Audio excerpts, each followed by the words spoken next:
Well, let's see what I have here for you guys. The last slideshow for 2021. I've got an interesting product to show you if you are building the 1/350 scale Enterprise, and a tip that will help you take care of the most important tool that you have for model building, your hands. Next on Hot Off the Bench.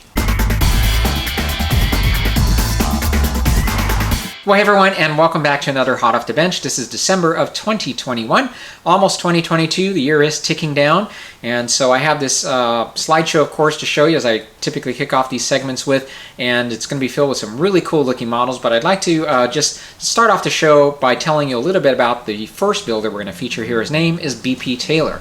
So I first became acquainted with BP back in 2019 at Wonderfest, and he had a few submissions there at the show, and I was absolutely amazed at these models because they were all scratch built. The workmanship and the level of detail was just astounding. I had a chance to sit down with him to talk with him about how he goes about making these models. Really interesting process. So he's a very meticulous builder, as you'll see here with his Orion from 2001. That's what we're going to take a look at here. Now, he was motivated to build this ship because the Science Fiction Museum a few years ago, I think it's back in 2015, had put out a notice looking for modelers that were willing to submit a model or submit bills to help out with an exhibit. And one of the things that we're looking for was the Orion from 2001. And that's one of BP's favorite ships and favorite movies, so he jumped at the chance to recreate it. And so that's what we're going to get a chance to take a look at here. So let's go ahead and get started. We'll kick it off with his model, and I have a bunch of other cool ones to show you as well.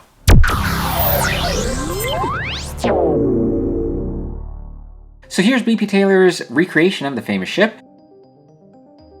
Coming in at 76 inches in length, it is larger than the original studio model. The fuselage was built from vacuform ABS sheet derived from urethane foam patterns, while the wings are made of acrylic sheet just as the original models were. He used a special scribing tool for the panel lines, and he created a full interior which includes 1/32 scale figures. He used custom Chromabase automotive paints, and the ship includes LED lighting systems.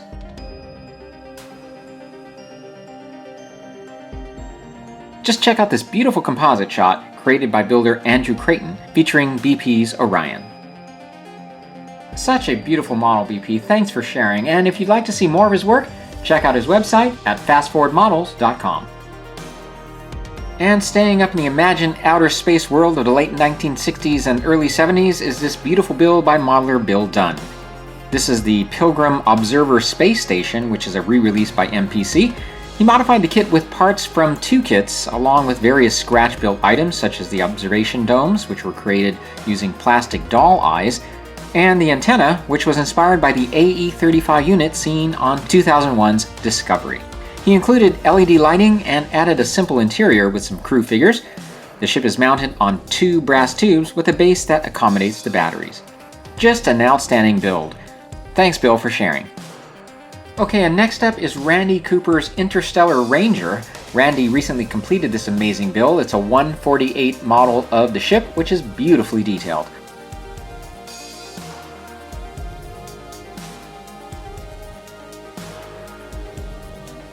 Along with exquisite exterior detailing, he built out an impressive interior, as you can see here. Much of this was custom built, and it includes a lot of meticulous details down to the graphics for the screens. I've included a link below to Randy Cooper's YouTube channel if you want to see more videos showing this incredible build. Just a beautiful build there, Randy. Thank you for sharing.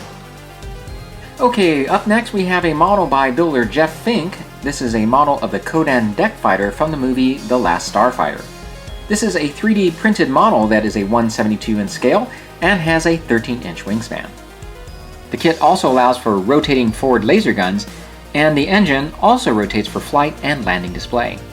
It's been a while since I've seen that movie, and I'll have to revisit it. Really nice job there, Jeff. Thanks for sharing. Alright, well, next up is this model here of the Blockade Runner from Star Wars by Dynamic Digital Creations. This is an impressive model that measures 3 feet in length, and what's interesting is that the kit, once completed, is designed to be modular and can be disassembled if need be. The model is held together with strong PVC pipe that is screwed on at both ends. It can also be converted into the Falcon that was originally envisioned by Ralph McQuarrie. You can find out more about this kit at dynamiccreations.com. As you can see, it's a nicely detailed replica of the ship. Really nice job. And next is a 1/29 scale Revell X-Wing by modeler Dave Edward.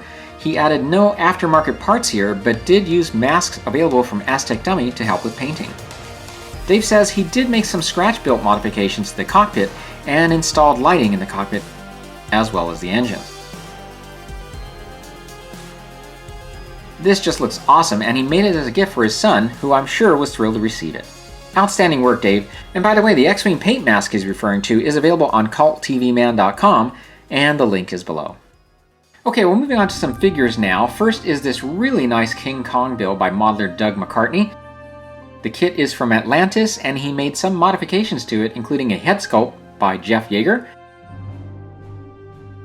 a detailed Ann Darrow figure from Pestilence Labs, and an altar by Rick Evans from Red Planet. He was able to get all of these from Culttvman.com. The T-Rex is from Polar Lights, and as you can see, Doug did such a fantastic job with this build. Thanks for sharing. And up next is a Doc Ock build from modeler Tim Thompson. This is a 3D printed sculpt and was one of Tim's first 3D printed projects. For the paint scheme, Tim followed the one illustrated by the sculpt artist. He used a combination of Vallejo and craft store paints. Really nice job, Tim. It looks right from the pages of a comic book. Thanks for sharing. And here is an interesting sculpt from modeler Scott Everts. It's a figure of the Harbinger demon from a game called Shadows of Brimstone. The demon figure has removable wings and consisted of 15 pieces. Scott has been wanting to try lighting, so he decided to give it a shot with this project using SMDs from Evan Designs. He was able to modify the base to accommodate the battery and button, and the base originally came with a pile of skulls which he got rid of. He also inserted purple crystals from Reaper Miniatures. It makes for a very nice display, as you can see. Great work, Scott.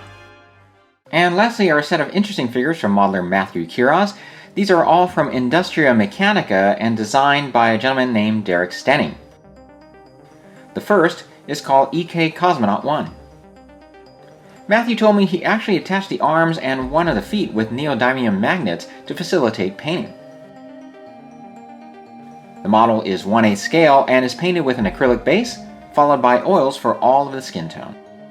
He further detailed the figure with an oil wash on his uniform and an airbrush to create the dust effects. Matthew points out the biggest challenges with this figure was cleaning up mold lines along the hose, helmet, and back of the figure. Really nice job with this, Matthew. The second is called the EK Cosmonaut 2. For the spacesuit, he used Tamiya colors for the blue and orange. He used Garage Kit colors for the face. And for the shadows and highlights, he used oils. Matthew decided on having her hold her helmet because of all of the nice details that are molded within. Beautifully done here, Matthew. And last is the third model from the set, Cosmonaut 3. Like his other figure, he used magnets here as well, but instead uses them to hold the figure onto the stand. He used Blacken It, which is a weathering solution on the figure, and splatters of oil to make him look a bit grimy. A really nice job here on these models, Matthew. Thank you very much for sharing such interesting looking figures. Yeah, so great slideshow again, and just a quick note here about those Cosmonaut figures. I first came across them at Wonderfest, and there were a number of different variations of these models. People do some amazing things with them. They're so fascinating to look at, and in particular for me, I really like them because they remind me of concept art or something that you'd see on the cover of a sci-fi book. Matthew did such a fantastic job with these.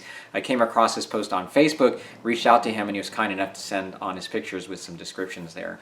Also, regarding BP Taylor now, I'm going to be featuring more of his work in an upcoming segment of Hot Off the Bench. I'll be just setting aside a little time in an upcoming episode of Hot Off the Bench to just show you 4 or 5 different builds. He does quite a variety of things, and it'd just be really cool to show you some of the other things that he's done in the past. So he's agreed to do that, and definitely look forward to showing more of his stuff. And lastly, I want to reach out to all of you that have submitted pictures this last year for the slideshow. I can tell you a number of people reached out to me to convey their appreciation for these pictures and the slideshows, because they just don't have access to any model shows near them, and they really enjoy seeing other people's work as much as I do. So thank you again. And if you'd like to see your model on one of these slideshows, again, just send 4 or 5 pictures of good resolution to ismslideshow@gmail.com, and include also a brief description or any fun facts you'd like me to include in the description of the model.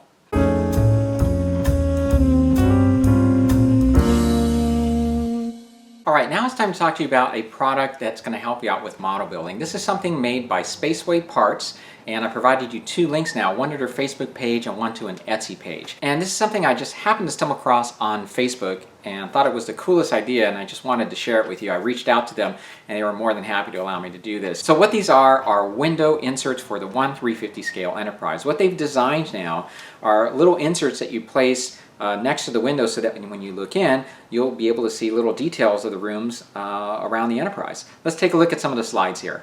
So what these are slides that have been printed on high photographic quality paper. It's a set of 5 that you get for a price of $24.50, and they include renderings of all the different rooms around the Enterprise. And these include engineering, the transporter, the briefing room, the arboretum, a whole bunch of others. And as you can see, when they're placed up against the window, you'll be able to see little details as you look in. Yes, I really wish these were around when I built my ship. I would have gone the extra mile to add them in there. So if any of you guys do happen to do this with yours, feel free to send pictures of the completed model. I'd love to show them off here. Spaceway Parts, by the way, they do produce other items. Let's take a look here at their Facebook page. You can see here they most recently have produced an item to upgrade your 1000 Voyager kit. But they also have many other things that you can upgrade your Star Trek kits with as well.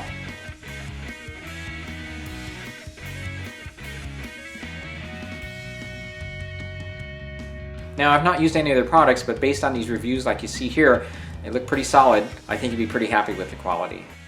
All right, that's Spaceway Parts, and check out the links below. Okay guys, well now it's time to wrap things up here with a modeling tip, and what I'd like to do is talk a little bit about something called trigger finger. This is something that happened to me exactly a year ago. I didn't relay this on the videos, but it was something that was quite painful to go through. I'm happy to say that I'm through it now, but let me just kind of talk to you a little bit about this. And my aim here is not really to provide any medical advice, it's just to provide some general advice here, or just preventative sort of advice for you so that you can watch for these types of symptoms. But basically what it is a swelling along the tendon here, and it can involve any of your digits. For me, it happened to be both my thumbs at the same time. Now, as you can see right now, they're moving quite smoothly, thank goodness, but exactly a year ago I started waking up with jerky movements to my thumb, and what trigger finger is a swelling along the tendon, and the tendons have to slide within this sheath, and if there's a swelling or a lump there, it will not do that, and it causes the movement to be very jerky. And if the swelling gets big enough, or the nodule gets big enough, it really can impede the movement of your digits, and it can involve more than one digit at a time. So you know, this, as I found more out about it, because it seemed to come on suddenly, my physician and the specialist I was eventually sent to told me that this is something that builds up over a period of years. And people who are susceptible to this are people like us who are artists, people that work with our hands a lot. It's something that once it starts to happen, it can get worse and worse unless you get it treated. So it was a little difficult for me because of the pandemic. It was hard to get in at first, but I did make it in. And the way that they had to treat it was by injecting steroid into the areas there, which was horribly painful, and it had to be done twice. Now, along with the steroid injection, I have a friend who has a friend who's a hands specialist. I didn't even know these people existed out there, but you can imagine people who go through accidents or different surgeries with their hands, they need a therapist, basically a specialized physical therapist type of person, to help them with the movement of their hands. And so she gave me a series of exercises and stretches that, along with the steroid treatment, eventually worked out great. I thought for sure it was going to be something that was going to be very long lasting, but the entire process took over half a year to resolve. So what I want to just leave you with here is basically make sure that when you are working with your hands, periodically you stop and you do stretches, and these are stretches like, you know, doing some hyperextension, doing some movement so that you're bending your digit that way, and try to get the hands to just take a break from what you're doing there, because this is something that can be extremely painful to go through. So hopefully none of you will ever have to go through that. But I thought I would leave this for you here, because these are very important, and you know, without them it's very hard to get anything done. It was really just painful to get through projects. So that's one of the reasons I slowed down the pace of my projects, because I was doing quite a bit the year before. During 2020 I was really trying to just put up a lot of content, and it was just for my mental wellness that I did a lot of this stuff anyway. But that's one reason why I've definitely slowed things down, and it's been nice to include these hot off the bench segments, because in between model building it's been nice to put up some new content here for the channel. All right, so watch your hands, and hopefully you'll never run into that problem. All right, guys, well, that is a wrap for this video, and before I say goodbye here, I just wanted to say a big thank you to all of you who watch the channel. I always appreciate it, and I always love hearing from you guys. Also want to extend a very happy new year for 2022. I sure hope that we can move, and I know it seems like we're inching along the way here, but we can continue to move in the right direction. I know it's been very stressful these last couple years, and but thank goodness we have our hobby to fall back on, because it's certainly helped me out a lot. So wish you guys all the best. Please have a safe and happy new year, and let's continue on here in 2022. I've got some great builds in store. There's going to be some Space 1999 builds around the corner. I've got the Shuttlecraft Galileo that I want to work on, so that's going to be a big project, and a number of others.